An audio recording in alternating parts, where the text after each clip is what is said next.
The call came at 7:43 a.m. on a Tuesday, 6 months and 8 days after they restructured my position.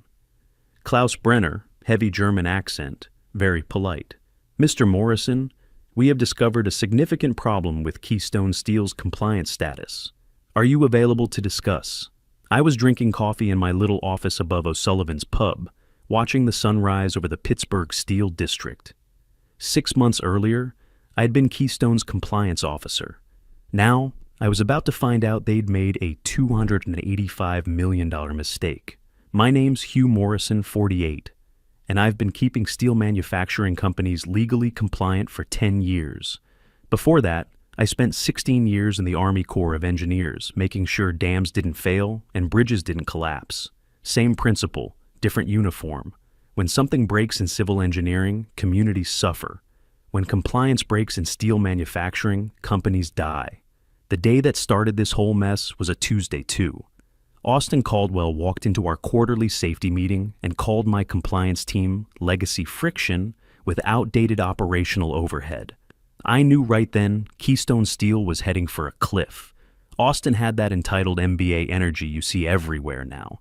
Expensive suit, Apple Watch, and the kind of confidence that comes from never actually failing at anything that mattered.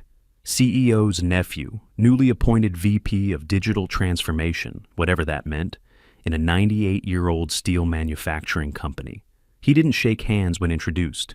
He gave finger waves and said things like disruptive innovation and operational agility, while sipping a $15 green smoothie like he'd invented efficiency.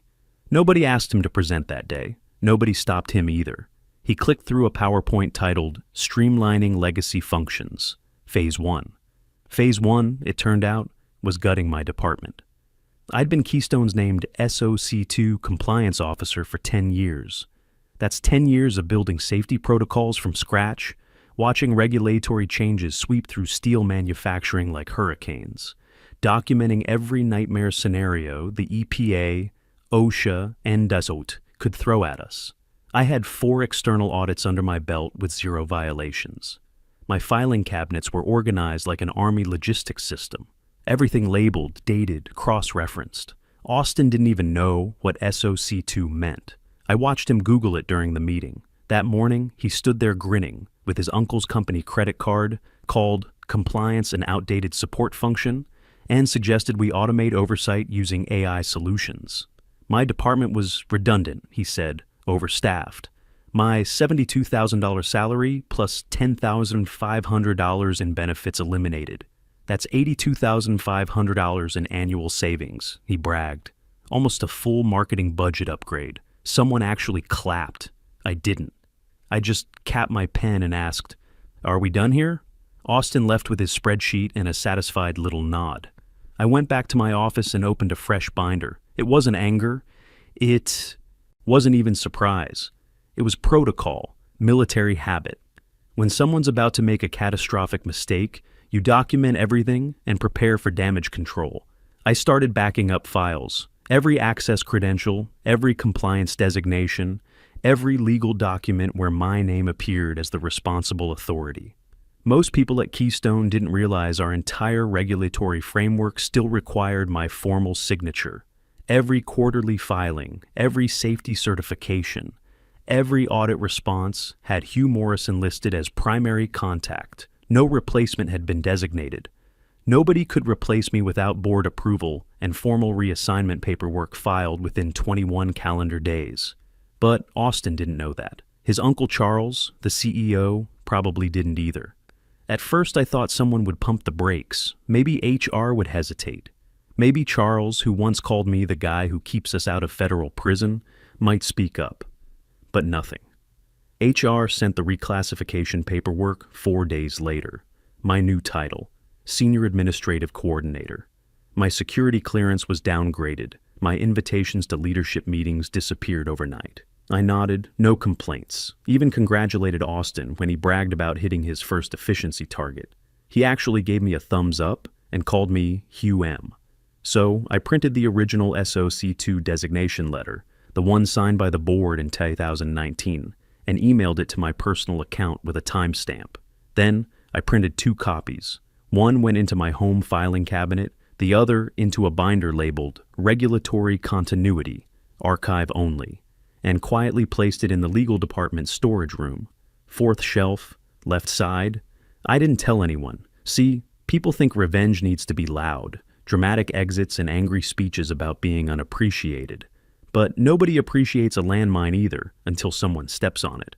The real beauty was in Section 12.3 of our business continuity plan, a clause I'd added 4 years ago after watching a competitor get hammered with $3.8 million in fines for improper compliance handoffs. It stated that any change to the named compliance officer must be formally reassigned by board resolution within 21 calendar days, or the designation becomes legally invalid retroactive to the vacancy date. Steel manufacturing compliance fines start at $8,000 per day for minor violations. After 90 days of continued violation, they escalate to $25,000 per day. The math gets ugly fast. Austin had no idea. Legal hadn't checked. Charles just signed off on the efficiency report without reading the details. 6 weeks after the streamlining, I submitted my resignation. Clean and simple. Effective. 14 days from today, I will be stepping down from my position at Keystone Steel Manufacturing. That's it. No drama, no exit interview demands, no company-wide email about being undervalued. They processed it like routine paperwork, disabled my access by end of day. The IT ticket was so rushed they misspelled my name and forgot to update the compliance registry. My son Danny called that night to check on me. He's a junior at Carnegie Mellon studying mechanical engineering. Smart kid. Smarter than his old man in most ways. But he inherited my attention to detail. Dad, you sure about this? What about my tuition? Spring semester's coming up. Trust me, son. This is going to work out. Your old man didn't spend 16 years in the Army Corps without learning how to plan for contingencies. Sounds like you've got something up your sleeve. Just following proper procedures. Sometimes that's all it takes. That weekend, I updated my profile on the Federal Compliance Registry, setting my certification to active, executive designation relinquished, no replacement filed, effective day 28. Then I registered as an independent consultant specializing in crisis compliance recovery. 24 hours later, my phone started ringing. By Monday, I had 4 serious inquiries, 2 from law firms representing companies in regulatory trouble, 1 from a boutique consulting group, and 1 from a German steel conglomerate that specialized in acquiring American mid-market manufacturers. That last one made me smile. Across town, Keystone hummed along without missing a beat. No exit procedures, no knowledge transfer, no replacement training. Austin was already planning phase 2 of his optimization strategy. Charles started talking about the company's new agility mindset in industry interviews. Nobody noticed the compliance clock ticking toward day 22. I set up shop in a small office above O'Sullivan's Pub on Liberty Avenue. 2 desks, a coffee maker that worked half the time, and a view of the old J&L Steelworks. Rent was $900 a month. My first consulting contract paid $275 per hour. The math worked better than my old salary. Every morning, I'd walk downstairs and get coffee from Patrick, old Irish guy who'd run the place for 35 years. We'd talk about the Steelers, the weather, sometimes about business. He knew I'd left Keystone, but didn't pry. Military guys understand when someone doesn't want to talk about work. You know, Hugh, Patrick said one morning, my grandfather worked the blast furnaces at Homestead. 43 years, never missed a day. When they tore down those stacks, he said something I'll never forget. What's that? The young ones think they can build better than the old ones, but they never ask why the old ones built it that way in the first place. Day 43 of Keystone's compliance violation. I got a call from a steel fabrication company in Ohio. Their compliance officer had quit without notice, and they were facing a regulatory audit in 5 weeks. Panic mode. I quoted them $340 per hour, plus expenses for a 4-week emergency engagement. They said yes before I finished the sentence. Day 67, I was on a plane to Texas, helping a steel processing plant navigate an EPA investigation. Their previous compliance team had missed a filing deadline. The potential fines were in the millions. My job was to reconstruct their documentation trail and prove good faith compliance efforts, military precision and attention to detail. Same skills, different battlefield. Day 89, the escalating fine structure kicked in for Keystone. Not that anyone there knew it yet. Steel manufacturing compliance violations become exponentially more expensive after 90 days. The daily penalty jumped from $8,000 to $25,000, still invisible, still accumulating, still retroactive. To day 22. Day 95, I was back in Pittsburgh when Danny called with news. He'd been accepted into Carnegie Mellon's Accelerated Compliance Engineering program. New field, growing demand, excellent job prospects. Guess who inspired me to look into it, he said. Your old man's rubbing off on you. More like I realize there's job security in keeping people out of trouble. Plus, the starting salaries are really good. Professor says with all these international companies buying American steel plants, they need people who understand both sides. Danny was right. The steel industry was changing. Foreign companies with deep pockets were snapping up American manufacturers, but they needed local expertise to navigate federal regulations. Someone who understood both the technical requirements and the business impact. Day 120, Keystone announced the deal of the century. Press release went out at 9 a.m. Keystone Steel Manufacturing to be acquired by Braun Steel Industries for $285 million. The story made the Pittsburgh Business Times front page. Charles was quoted extensively about Keystone's innovative operational transformation under new leadership. Austin was quoted too. He'd positioned himself as the architect of Keystone's lean operational model that attracted international attention. The article mentioned his strategic elimination of redundant legacy functions as a key factor in Braun's interest. I read it over my morning coffee at O'Sullivan's. Patrick saw me smiling at the newspaper. Good news? He asked. You could say that. Sometimes patience pays off. My grandfather used to say something else about the steel business. The furnace that burns hottest melts the steel, but if you don't tend the fire right, the whole thing comes down.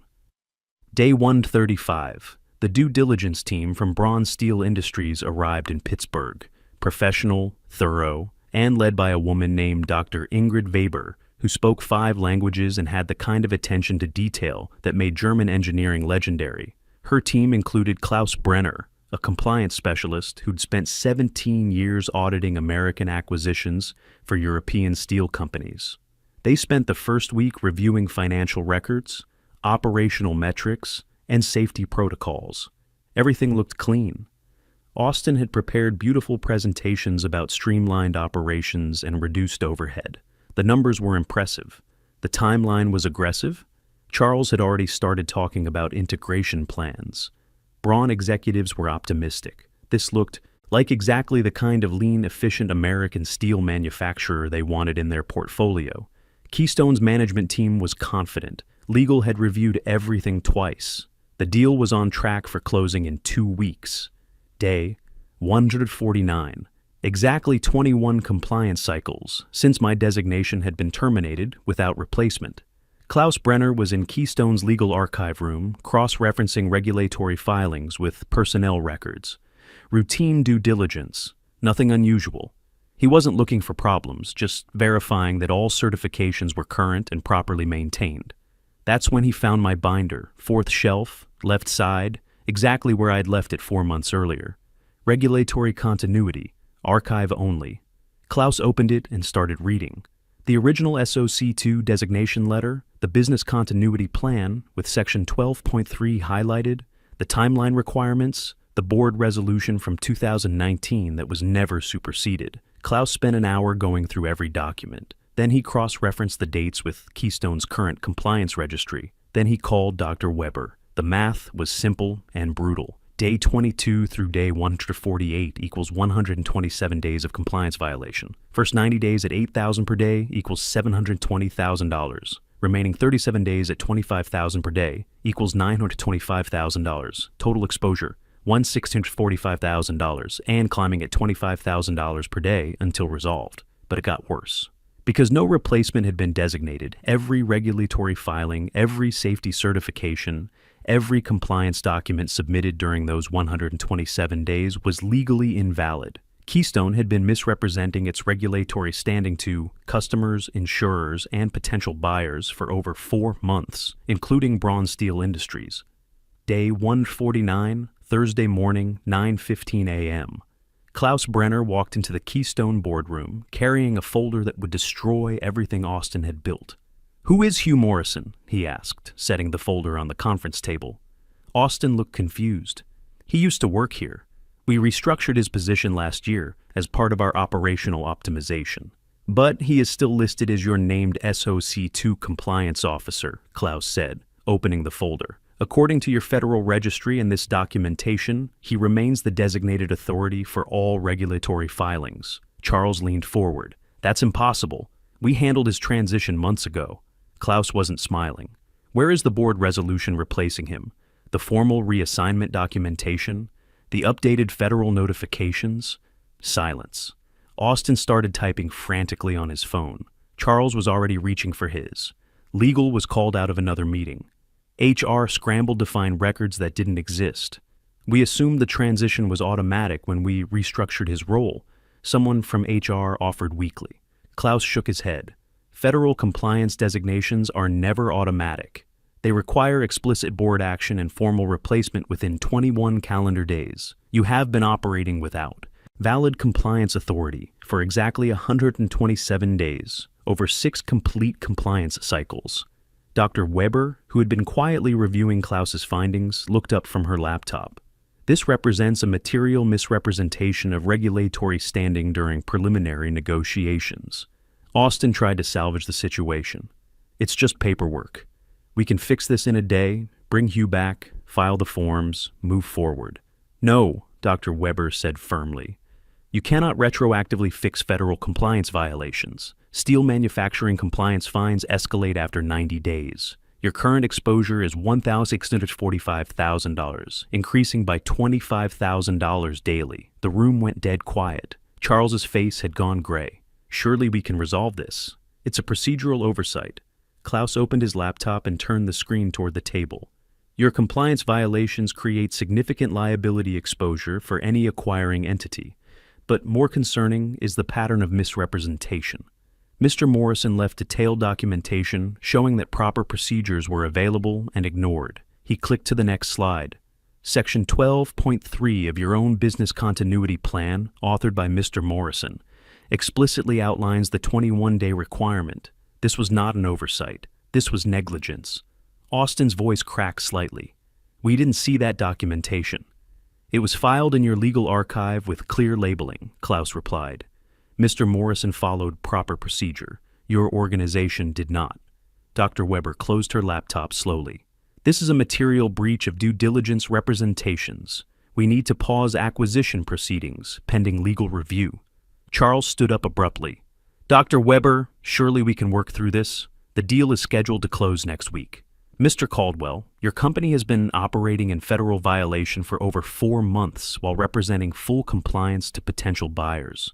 This creates exposure for Braun Steel Industries that we cannot accept." Austin tried one more time.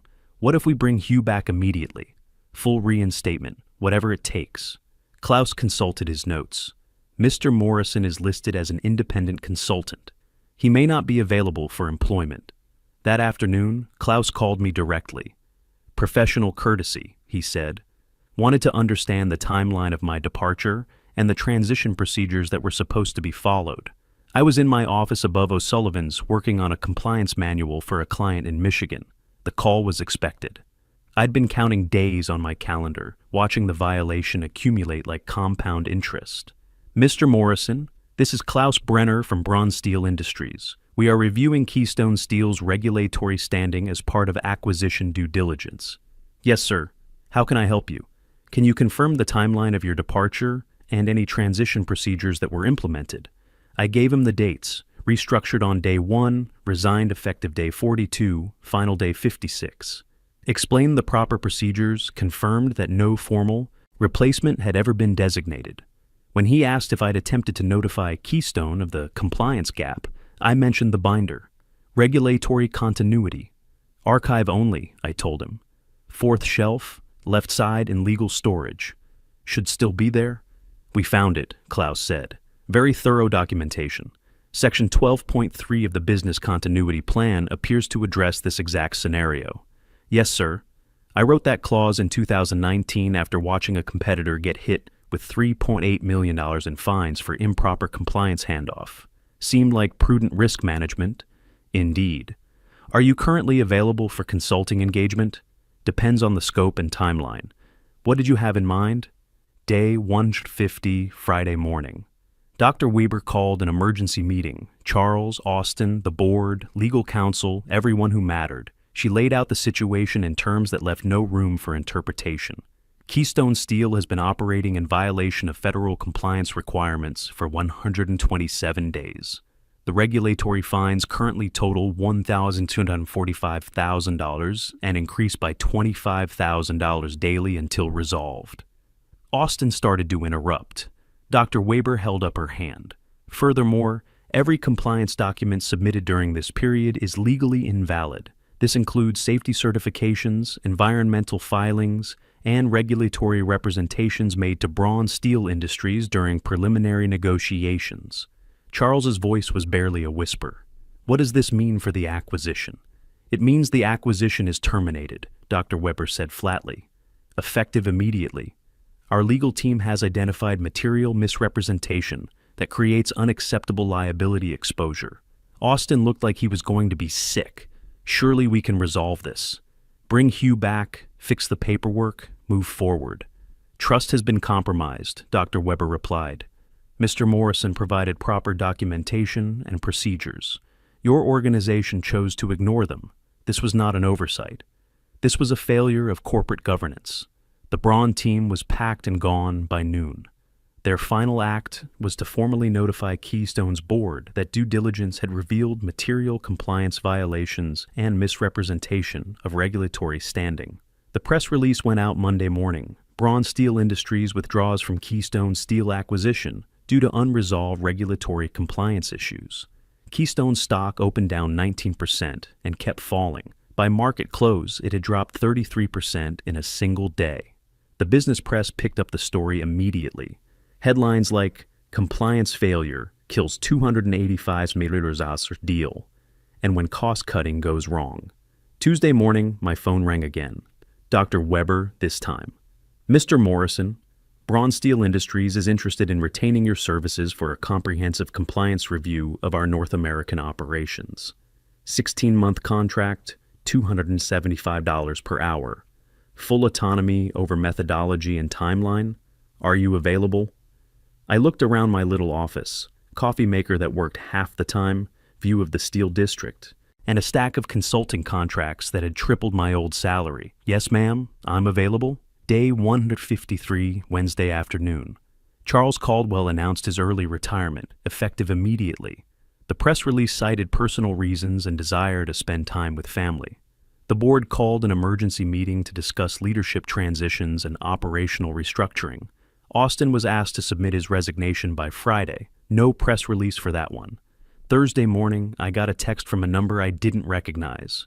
"Hugh, this is Austin. Hope we can connect about industry best practices. No hard feelings." I read it twice, then deleted it. The local business press had picked up the story. Pittsburgh Business Times ran a feature titled, "The $285 million Mistake, How Keystone Steel Lost the Deal of a Lifetime." They interviewed compliance experts, corporate lawyers, and business school professors. Everyone had opinions about proper due diligence and the importance of regulatory oversight. Nobody interviewed me. That was fine. I had work to do. Danny called that weekend, excited about his acceptance into Carnegie Mellon's compliance engineering program. He'd been following the Keystone story in the business news. "Dad, they're using this as a case study in my business law class. Professor says it's a perfect example of how cutting corners on compliance can destroy shareholder value. What's your take on it? That someone at Keystone knew exactly what they were doing when they wrote those procedures, and someone else ignored them because they thought they knew better. Smart kid. Your old man's proud of you. I've been thinking about specializing in steel manufacturing compliance. Professor says the field's growing, especially with all the international acquisitions happening. Good choice. There's always demand for people who can keep companies out of trouble." 6 months later, I moved into my new office at Braun Steel Industries North American headquarters in Pittsburgh. Corner office, 17th floor. View of the Monongahela River. My assignment was simple. review compliance procedures for all bronze U.S. steel facilities, and recommend improvements. The work was familiar, but the scale was impressive. 11 manufacturing plants across 7 states, each with different regulatory requirements and local compliance challenges. Braun wanted a unified system that could handle federal oversight, state regulations, and international standards. Keystone Steel was officially delisted from the Pittsburgh Stock Exchange. The company had been sold in pieces to various buyers, none of whom wanted the compliance liability that came with the corporate entity. The original headquarters building was leased to a tech startup. Most of the manufacturing equipment went to a competitor in Ohio. The final regulatory settlement was announced the following week. Keystone's insurance covered most of the $2.3 million in fines, but the company's reputation was finished. Charles moved to Florida. Austin's LinkedIn profile said he was exploring new opportunities in operational excellence consulting. 1 year later, I was sitting in my Braun office reviewing the final compliance report. 11 facilities, unified procedures, 0 regulatory violations, projected annual savings of $2.1 million through improved efficiency and reduced legal exposure. Dr. Weber had already asked about extending the contract. Braun was expanding their U.S. operations and wanted me to help evaluate potential acquisitions. My phone buzzed with a text from Danny. He'd just finished his junior year and was starting a summer internship with a compliance consulting firm in Philadelphia. Following in Dad's footsteps, he wrote, "Turns out there really is job security in keeping people out of trouble." That evening, I walked down to O'Sullivan's for coffee. Patrick was closing up, but poured me a cup anyway. "How's the new job?" he asked. "Can't complain. Turns out experience is worth something after all. Funny how that works. You know what my grandfather used to say about the steel business? What's that? The man who knows why the furnace was built that way will always have work. The man who thinks he can build it better without asking why will always be looking for work. Some people spend their careers trying to be seen. I spent mine knowing where the emergency exits were located. My mistake at Keystone was assuming someone else would read the safety manual when I left. They didn't replace me, they erased me. And like any good safety protocol, the consequences were built right into the system. Austin had called compliance legacy friction with outdated operational overhead. Turns out legacy knowledge is what keeps companies alive when the regulations change and the lawyers come calling. Business is good, really good. Just took them $285 million to figure that out.